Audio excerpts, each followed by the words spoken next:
Good evening, everyone. How is everybody doing? Good. I've been asking everyone in each room, and some audiences are a little harder to read than others, but you guys seem to be in a good mood, so that's great. I'm here to welcome Sabina DeVita. She's going to be speaking about the ABCs of essential oils, safe and effective alternatives to toxic household products. Sabina is a holistic practitioner and author. Two of her books are actually here on display, and they'll be available afterwards as well if you'd like to go and check out her booth. She's an international speaker, and she's passionate about environmentally friendly living environments and how we can create those. So she's going to be talking a little bit more about that today. She also has launched her own school called the Institute of Energy Wellness Studies. And again, she'll be available at the Young Living Essential Oils, booth 146 to 149, and they're quite phenomenal. I really, if you haven't had a chance to check them out, I really encourage you to go upstairs and try them.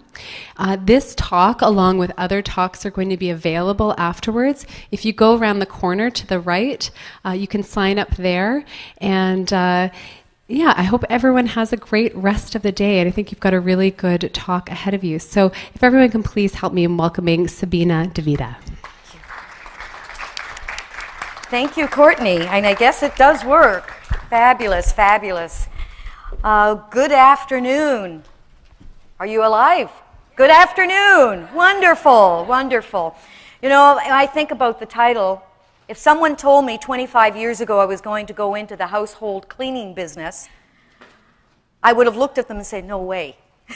Well, here I am 25 plus 30 years later, and I'm now looking at household cleaning. But what I find fascinating for me, and I hope I can certainly convey the message in the short period of time that I have, about my journey and why I'm coming back to what I call the household cleaning business. And it's an interesting trek. Because it certainly was my motivation way back then to really look and address at issues that were affecting me and my own health. So I will be talking about that. But there's another little quote that I'd like to share with you that Leonardo da Vinci shared. He says, "Blinding ignorance does mislead us. O wretched mortals, open your eyes." I pondered on that statement for quite a while. And I thought, this is so perfect. Truth and lies. What is the truth? What are we not being told? What are we being told? Where do we go? How do we access that information? And so this became certainly a life journey for me. And as I think you will see that as I go through some of these slides, that's way more than just, okay, cleaning our homes. So what we don't know could literally kill us, as it was, of course, in my life. So I now call it really, truly a lifestyle makeover with essential oils. And again, my personal journey. As I mentioned, it started many, many, many years ago. It's actually probably going back to about 30 years ago. It's like, whoa. But my journey started between 25 to 30. I would say it's actually closer to 30. When I began to experience chemical sensitivities. Now, how many of you in this room experience or have experienced a chemical reaction or a chemical sensitivity? There are a number of you. Well, you can imagine back 25 to 30 years ago, there were very, very few places to go and actually really seek out help. Who would understand a chemical reaction? It just really didn't exist back then. And so it became, I would say, a journey that I call it being on the same old street, which I thought I was headed down, and life basically said, no, no, no, no, no, no. You need to find out answers as to what's going on in your life.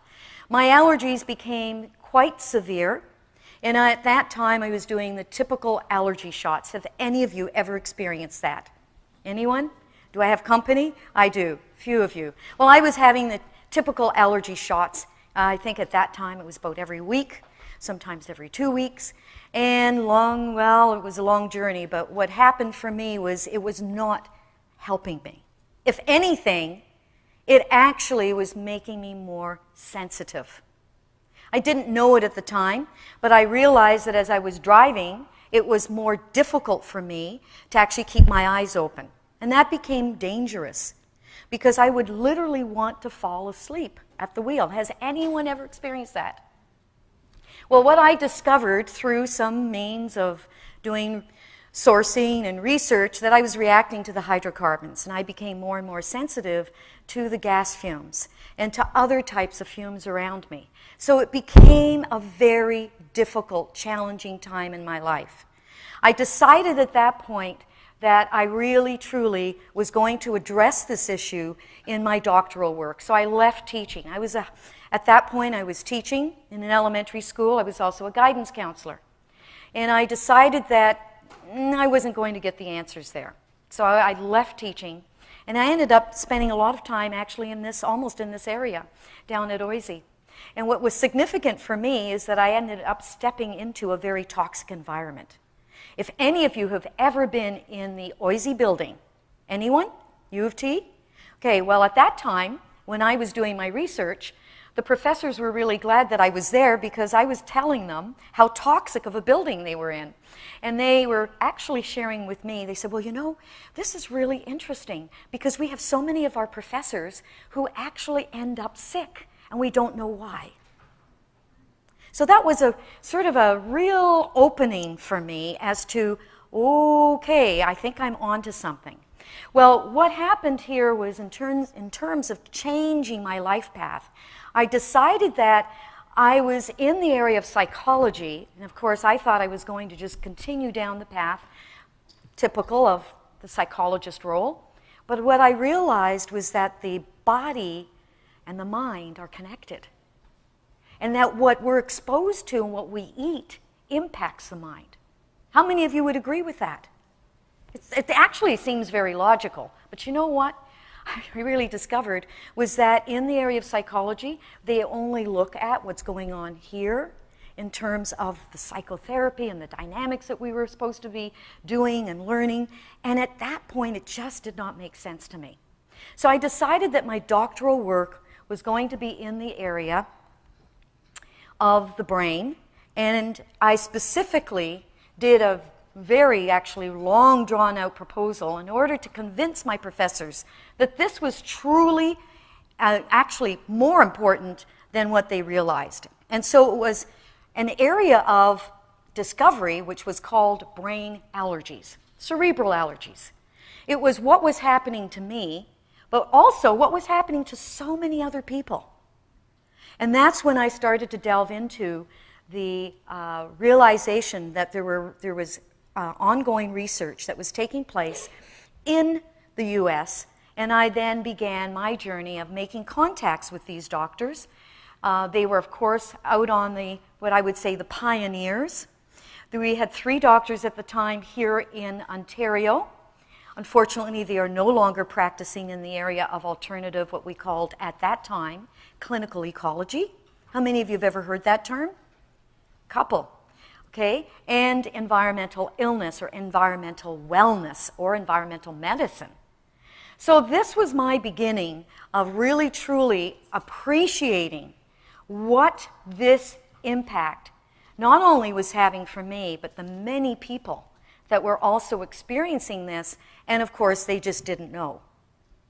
So this led to, now I'm jumping timelines here because I'm going from 20, 30 years ago to probably about the last 3 to 4 years ago, when I realized that as I was teaching the material, seeing clients over that course of 25 plus years, that I decided I better put this in writing. So of course, this is my book. I will be coming back to this because of what I cover in the book. But it was during this time period that I discovered with my own sensitivities and my doctoral research that we're exposed to a gamut. I mean, it was horrendous. When I look at the statistics of since 1965, that we have 4 million different chemicals being dumped into our environment. It's like, wow. 3,000 in our foods. And I mean, we begin to look at what's being dumped, 65,000 to 80,000 that are used in our environment alone. And 11% of them have actually been tested to be safe. Like it begins to be a very big area of concern. And more so today because we actually have more that's being dumped into our environment. And I actually will be showing you some current research that's happening. And so this also was something that I was struck by when I began to, again, go into the research, not only back during the time of 25 to 30 years ago, but current research. And so looking at this, we have 63 so-called biohazardous materials on average that's found in what we call the average home. Well, remarkably here, it says causes 1 death every, and I kept it blank because I love my audiences to try to guess what it is. 1 death that is caused from indoor environmental pollution that's happening right now as we speak. Anyone like to guess?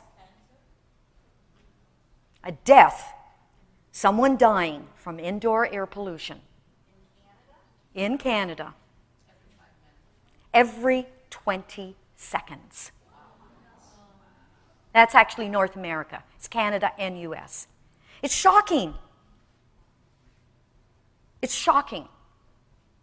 And I've gone to the Environmental Working Group and the EPA. So I've gone to the resources that, of course, I recommend many people to do. And when we begin to look at the statistics, it's more than alarming. And we do need to address it. Unfortunately, what we see in the statistics is that 50.5, it's something like that, %, that most of these deaths are children under the age of 6. Can we prevent this? Can we do something about it? Absolutely. So as I was mentioning about these toxic compounds, 82,000 chemicals that are being used commercially. And I mentioned earlier about the 65,000. EPA, the Environmental Protection Agency, has literally successfully taken action on only 5 of them. So 85% of new chemicals are approved for US markets, and they have no health or safety information. I'm diverting a little bit, but I don't know if you're aware of that they just approved a new food for you. I call it rubber food. Did you know that we now have the new approved salmon, GMO, synthetic? When we talk about chemicals, what chemicals are you being not just exposed to, but now actually eating? So as we begin to look at the amount that we're basically exposed to, it does become, and I know this for many of my clients, it's like mind-boggling and sometimes truly overwhelming. Now you can imagine, I just like to share with you that 25 to 30 years ago, it was very challenging for me to actually even put a couple of sentences together and remember what I just said. Because the chemicals were impacting me to such a degree that it was affecting, it was actually affecting my memory. And I was a lot younger. And so I look at what's happening today with some of the current issues, and we all are pretty well aware of when we say, what, mental fog or memory issues. What is really happening? Well, we do have current research about what is truly happening in that regard. Toxic sludge, another interesting statistic. When they don't know what to do with it, they mix it in landfills, they incinerate basically what it's supposed to be done with it, but it's relocated as fertilizer. And then, of course, it's dumped onto our food crops. Whoops, did we get stuck? Okay, there we go. So it's hard to believe, but indoor air pollution is far more toxic than outdoor air pollution. I had the honors, I guess, and the privilege of being in Jakarta, Indonesia. And I don't know if you're aware of the pollution in that part of the world. But the people know that it's a very toxic, polluted outdoor environment, just as much as it is on the indoors. I purposely took a picture of the outdoors, meaning from my hotel room. I took a picture of the city because it was fog. I showed it to the group. And I said, the reason I'm showing this to you, because most of you can relate to this. I want to show you that statistically what we're looking at is far more indoor pollutants. That is 6 to 10 times worse than what's outdoors. And at that point, they went, whoa. So one of them, and I have a number of chemicals that I cover, and the reason that I'm covering just a couple is it's going to make more sense as I go into the power of essential oils and what to use instead.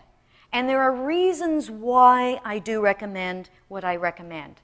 I don't have time to go into it with my book, which is like close to 300 pages, in what I have 40 minutes. So all I can share with you is a couple of highlights of what's in that book and then my sequel book. But when I look at certainly with triglycan is one of the most toxic. It's actually considered a pesticide. And it is used in antibacterial soaps. It's used in hand sanitizers. But it's used in 1,200 items. Even garbage bags, anytime you see antibactericide. Even keyboards, toys, all clothing. I mean, pillows. We can go on and on, 1,200 items. It was never meant to be used that way. What has it done to the environment? I'm so glad that I'm speaking to a Canadian audience because I've been traveling so much, and it's either in England or it's been in another European country. But Canada was one of the first countries to actually, our Health Canada, which Health Canada doesn't tend to, on the whole, literally step up to it and say, hey, we do need to do something.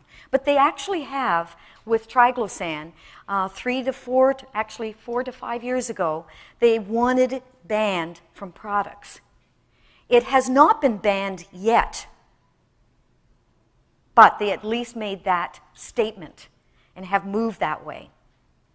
Why is that important that we truly address this particular, what I call pesticide, this poison? Because it does affect the male and female hormones. It's what we call an endocrine disruptor. It mimics estrogen to such an extent that it is found in our waterways, and it is now changing the fish, the aquatic wildlife, where the male fish are now becoming female fish. So the species cannot reproduce. This is a very serious problem. I'm only touching on one area. It's gone up the food chain. It also mimics a thyroid hormone. How many women who complain about thyroid issues? And so I back it up and I say, look, we need to look at what does triglycan or other things that you may be using in your home, what is it doing to you? And of course, all of your family. So you can see here that we have quite a list. Page 27, I go into it in depth in my book, but I do want to highlight one other area, and that is the superbug. Because it does, and it's also the street name sometimes referred to as the flesh-eating disease. This was one of the other reasons that Health Canada did jump on this, because it has now been shown to be one of the causes of the superbug. Remember, I said it's being used in hand sanitizers. What do they use when you go into a public washroom or hospital? So, a 2006 study, this is actually showing the mutation that has taken place with what we call the three-headed bullfrog, and it's because of the endocrine disruptors. Remember, I said that it has now moved up the food chain. Rachel Carson, in 1965, she wrote the book Silent Spring. How many of you remember that? A few of you. You know what she predicted? She predicted exactly what we're seeing. Now, I can go on and on with a lot of this data, and it's kind of like, ooh. It's not about that. It's about understanding that when we buy something, we can make a different choice. And when we know that, then we can move into a place of creating a healthier place. Does that make sense? Are you with me? But we need to understand it. I have found with my clients, I would tell them, look, it's good that you just stop using this Javix, stop using this. And they would go, oh, okay. But they would go home and they kind of still sneak it in their clothing or wash because they thought, well, it's the only thing that I can get my clothes to look white. But then when they come back, I, of course, very inquisitive type practitioner. So as a holistic practitioner, I would keep saying, well, let's just look at, are you sure you really stopped using this? Well, I only use it now and again. Isn't that okay? Well, what do you think my answer is? No. Of course not. It exudes into the environment. It stays there, but we're still, when we're looking at laundry detergents, it actually absorbs into the material. And yes, when you wear it, your skin absorbs the toxins from the clothing. And I have such wonderful cases. I've had some moms who have gone through my book, and I don't even know them because the book is being sold right now internationally. But they actually either email me or they have contacted me and have shared their personal stories about going through the book and making these what I call life-altering changes that have been remarkable. And of course, what we will be getting into is the reasons for using the essential oils. But in particular, I was actually in Minnesota about, 3-4 weeks ago. I was in Minneapolis, and I had the privilege of delivering this message to Minneapolis, and they didn't even know this because this was just past the week to 2 weeks before I was scheduled to go down to speak with them, or speak to them as well. But this was banned in Minnesota. It is now, triglycerin has been banned out of antibacterial soaps. The mayor and the governor in that state have seen enough and have recognized enough that this is, in fact, a very serious toxin in our environment. Okay, that's one, by the way, out of how many million? Okay, so how long do we have today? There are so many more, but what I really like to at least give you a feeling for are the amounts that also are hidden.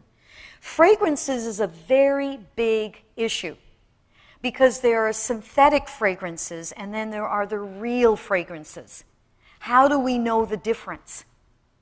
Now, in my personal journey, I was told about aromas and I was told about essential oils. This is way, way back. I did not like any type of smell. The reason why is I could immediately detect that there was a chemical. And I didn't know if there was such a product that did not have chemicals in it, especially in the area of essential oils. So that's part of my story. But moving forward, when we begin to look at fragrances, and toluene is one out of many. Matter of fact, research shows us that they can use up to anywhere from 3 to 4 up to 3,000 different chemicals to make a fragrance. And they don't have to list it on the label. It's not required.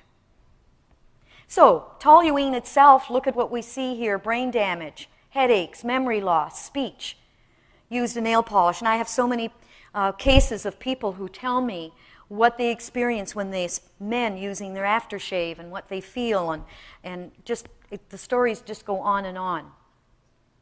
So, moving on to one of the other ones that we see certainly advertised to a great extent. How many of you recognize this one? Right? I've had some moms call me up and ask me, is this dangerous if it's around children? What do you think the answer is? Yes. Absolutely. What do you think the answer is if a mother-to-be, a woman who is pregnant? Interesting research. Just stop it. And as you can see here, Febreze is just loaded with 87 chemicals.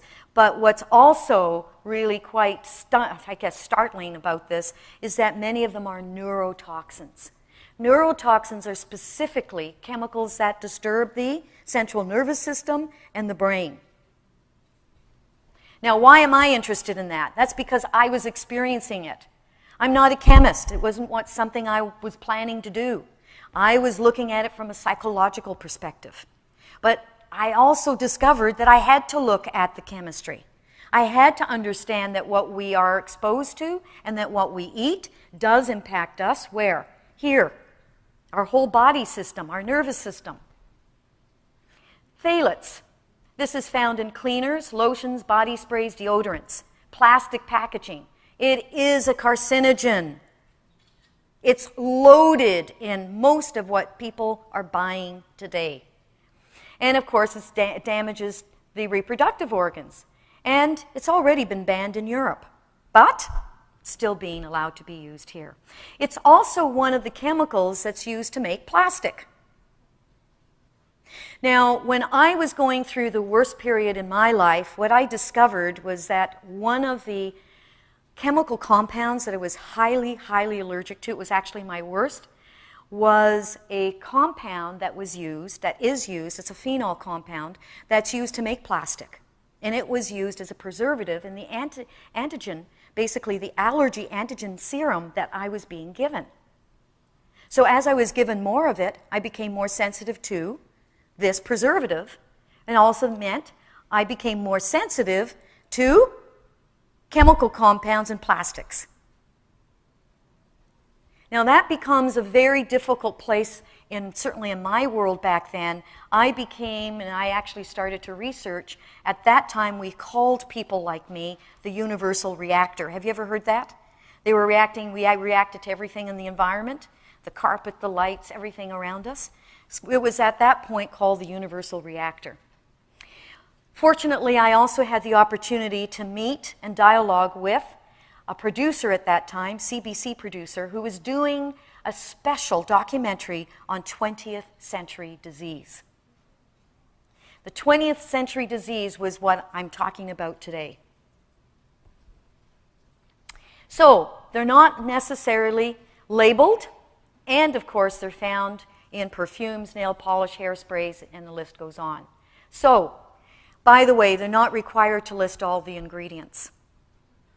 The whole household chemicals, the personal care products, cosmetics, etc., are not. It's the most unregulated area. So, I thought you would find this interesting because this is a recent add-on to what we find in house dust. House dust is not just what we think is just dust. What is most horrific about house dust is what they have now found in terms of chemical compounds that are in the home and they deposit into the dust particles.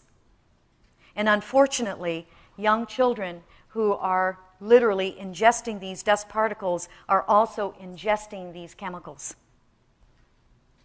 Okay, so good news. Now we're going to move into some good news. Okay, I can see a look of worry over there, so I guess I better move into some good news, right? But what's really fabulous is this is truly a new press release because the World Health Organization for a long time has been saying, you know, chemical sensitivities, I don't think it really exists. It's something that people are just making up or reacting to. The other area that I have written about, don't have time to go into, but there is a chapter devoted to it. It was actually my first book that came out. It was on electromagnetic pollution. And that book came out 18 to 20 years ago when I was in my Toronto office having clients coming in and they were reacting to strange things. And I just had to start literally doing some research to find out what was going on at that time. It has progressed. We're now Wi-Fi'd, aren't we? We're in a Wi-Fi building. Okay, at that time we didn't even have Wi-Fi.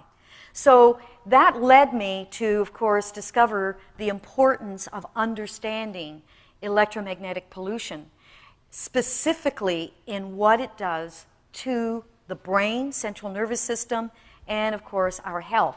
But the World Health Organization has now published a statement to say, yes, we are recognizing it as a disturbance and as a problem. Isn't this good news? It is fabulous. Finally, they're recognizing it. So why is this all crucial to know about? I just gave you a little bit of a sort of an opening to the many, many other chemicals. And I do encourage people to go through and read it to understand and appreciate it, because it really does open the window to start reading labels. And a lot of other things. So, how do we stop the damage from the toxic chemicals in our homes? And this was a question that I certainly was asking of myself, for myself, and now, of course, my clients over a period of the last 20 plus years. And obviously the easy answer, and I could end our discussion here and just say stop buying them. But it's not that easy, because when we stop buying them, now what? What do I use for this? What do I use for that? And I, of course, would get these types of questions.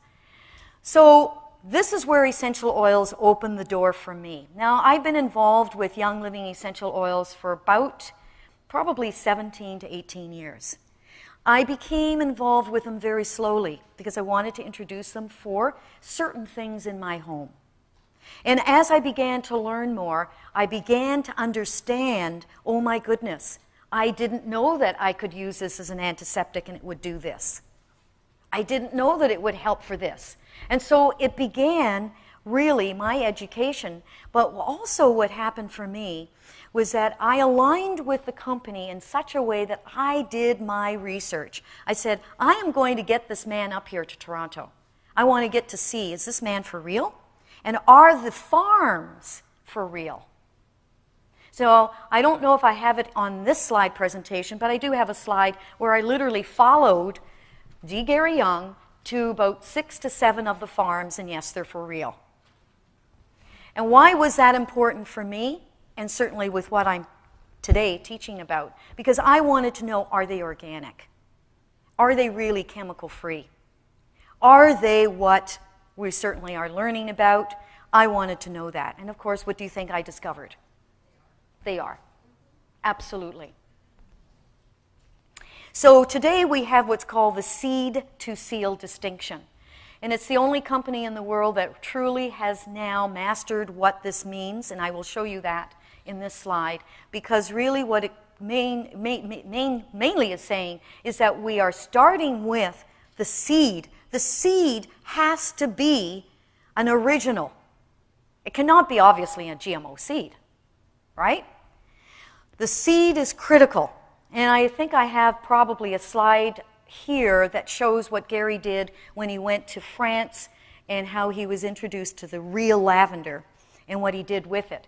But the process here that we're looking at is the seed, then of course the cultivation, the distillation, and it's very involved. I was fortunate, and I've had my husband and I, actually, there's a couple of farms that we had the opportunity to work on, and one of them was actually in Idaho during the winter months.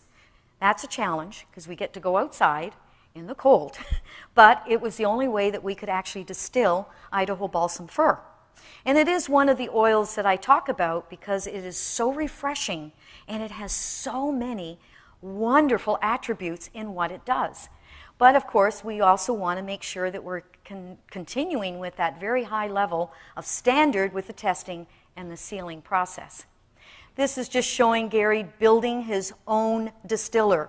If I had a lot more time, I would explain a little bit more about that. But I wanted just to spend a little bit, I finally found this picture because it was tucked away somewhere in my trip to France. And it may not mean too much here because, well, he's holding his boots. What does that mean? Well, the story is 20 years plus ago, the company now is 20 years old, but Gary was given seeds, the original, what's called heirloom seeds of lavender in France.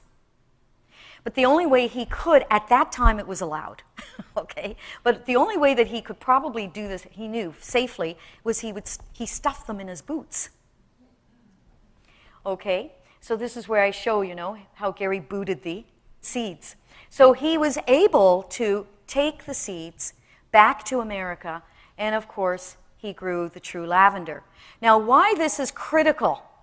Because 4 to 5 years ago, France economy, one of their main economy, they're actually prized farms and really harvest actually, is lavender. And unfortunately, 4 to 5 years ago, they were having a very difficult time with blight. They had hybrids. There were more hybrids, which were not the true lavender that were growing, and it was destroying the true lavender fields. It was so severe that government officials contacted Young Living. And they said, we know that you have the top quality and that you are the largest grower in the world of organic lavender. We need your help. What do you think Gary did? Yeah. And we were fortunate, actually, when we were there just this past, was just actually April, wasn't it, when we were there in France, where we met the mayor and a number of different officials who spoke so highly of helping the townspeople, the villages, etc., because the land had been back. They restored the lavender. So this is important because when we talk about lavender, we certainly want to be using the purest and most high grade, what we call high grade lavender. There are so many hybrids, and so much of what's used in soaps, etc., is not lavender, it's actually lavandin. That's it's a better way to actually use lavandin in soaps, etc. So I'm just sharing that with you because when we talk about lavender, there are many other uses for it, and we want to know that we're really truly getting a high grade, and I actually have it up here too, that we're getting a high grade therapeutic type of lavender. This is just sort of a comic strip basically saying, really organic? You know what? Why shouldn't you care about your pesticides? Of course, because what we're seeing around us today is just that we're loaded and bombarded with so many pesticides. Is it important? Absolutely. I love to share with you that we've just opened up a new farm. Young Living owns, remember I said that we own our own farms. We have just opened up a new farm in Canada. It's our really, I would say, our official farm in Canada. It's out in BC in Fort Nelson. And for those of you who are new to this, do come back to our booth because one of the oils I will be talking about is our new and only Canadian brand, Northern Lights Black Spruce Oil. It's awesome. And I'm going to be talking a little bit about that.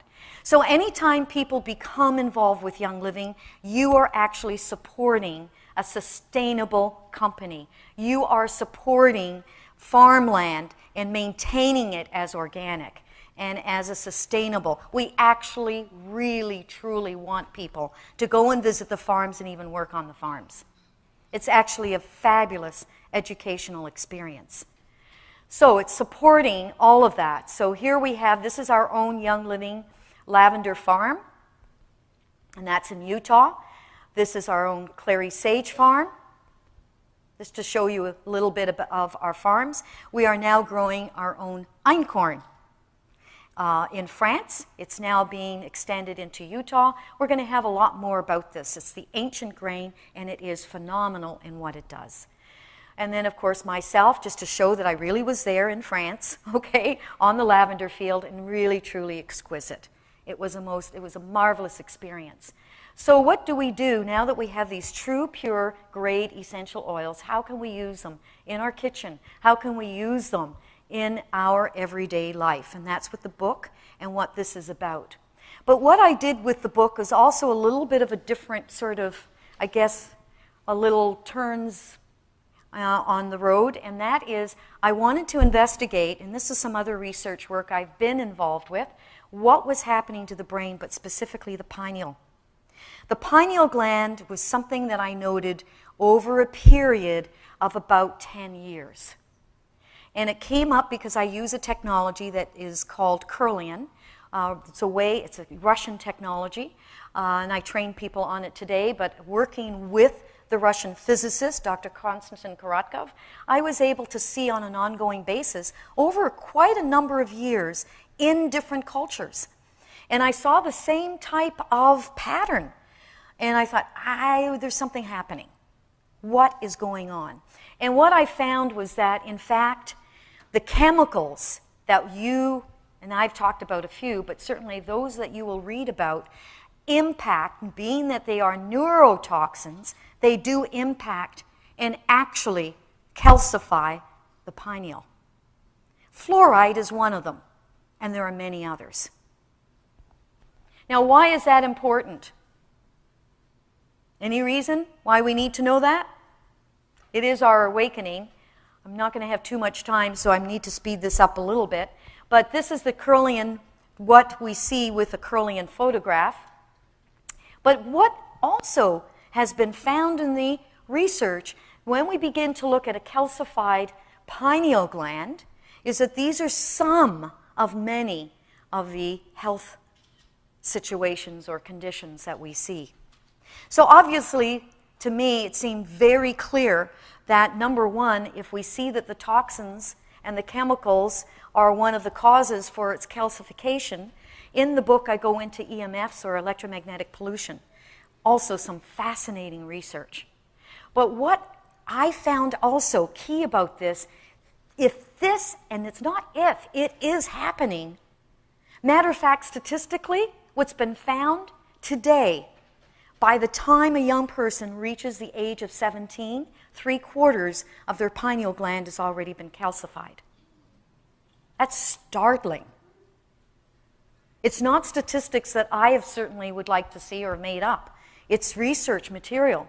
And this is what we see happening today. So, mold is another area that I go through in the book, and I'm just showing this because of how we can begin to look at what oils and how we can use the essential oils in our homes. Start a wonderful work by Dr. Edward Close, who, as an environmentalist and certainly as an engineer in the area of indoor pollutants, his 40-year experience, he never came across anything that would completely clear or neutralize toxic mold. He was stunned when he discovered, so he actually did his own research, 2 years, hospitals, corporations, homes, and was able to discover that, in fact, by using a protocol of 2 things, and I talk about it in the book, we can see a tremendous change in our homes with mold. Thieves is the biggest, probably well-known name in Young Living because of the, not just that it's the 4 to 5 oils in it, but it's the proportion of oils. It's the formula. It's the way that it's blended that does make a difference. And what Dr. Close discovered was how, in fact, it remediated or completely cleared, neutralized mold and toxic mold. I've had a number of people come to my booth just yesterday telling me, I wouldn't have believed it, but I bought the book, I went home, and I used it, and I had to actually go and put my glasses on because after 3 days, the mold was gone. So, these are some of the things that, of course, we can do with it. Dust mites. I mention it because isn't it wonderful that we can have some oils we can use? I talk about it in the book. And we have Thieves, wonderful Thieves. It loves to thief away other things. And I have my friend coming, so we're just going to move it along so I can close off and so that she can come and get set up. That's his book. Isn't this wonderful? And the Thieves sanitizer, by the way, many of these things are upstairs at our booth. And so that we have all of these wonderful uses. Isn't this great? And I talk about it in my book. I encourage you to come up, and this is the beautiful black spruce. It's called Northern Lights Black Spruce, and it's a beautiful gift that it gives to us. And of course, it's a wonderful air freshening, plus many other things. I'm going to conclude at that because there's just so much to certainly go on, and I really like to respect Julie coming up here. Thank you for being here, and come and visit us up at the booth. Thank you.